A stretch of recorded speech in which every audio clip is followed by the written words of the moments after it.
I finished my dream desk setup right behind me, and today I'm going to show you exactly what it took to get it done.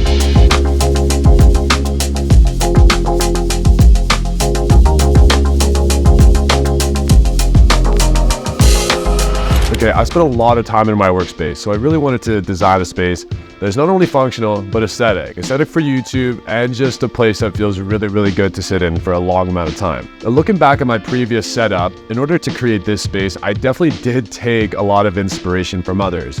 I do have some favorite things about this setup, like the custom standing desk, the wooden panel slats, the ambient lighting, and definitely the custom neon sign. Anyways, I just want to break down everything that went into this, so let's get into it. Originally, the space had these orange and red walls. That's gotta go. I wanted to have the office corner painted with this flat black, and the rest of the walls with a nice light gray. Since the office walls aren't separate from the rest of the space, I painted this wood molding that I put on the wall to act as a divider. As I waited for some of the other pieces to come in, I put together this Alex drawer. I see this commonly with a lot of custom setups as either a way to hold up the countertops or to hide the desk legs, and of course I just needed some storage. Once the motion gray standing desk leg riser and the walnut wood countertop came in, I assembled the legs and drilled the countertop to the bracket. I set up the motors, and now I got my first desk that I can stand and sit at.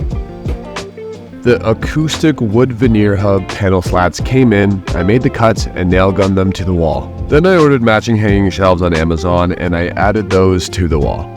I had 3 monitors in my previous setup. I decided to only use 2 for this space, and I put the other one I had left in another area close to this one as sort of a secondary workspace. Now we're almost at the finish line, just a couple things left to do. I really have this thing against overhead lights, but I also have this thing for these small little ambient lights. This one in particular is the Philips Hue Iris, and this one is the Philips Hue Go for the hanging shelf, and my personal favorite is this custom neon sign.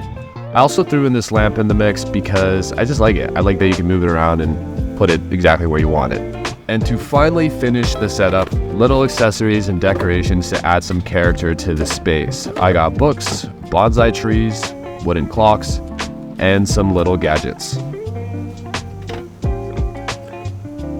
Now there are little upgrades I plan to make, but for now, I'd say it's officially done. I love how it turned out, and I can't wait to get back to work.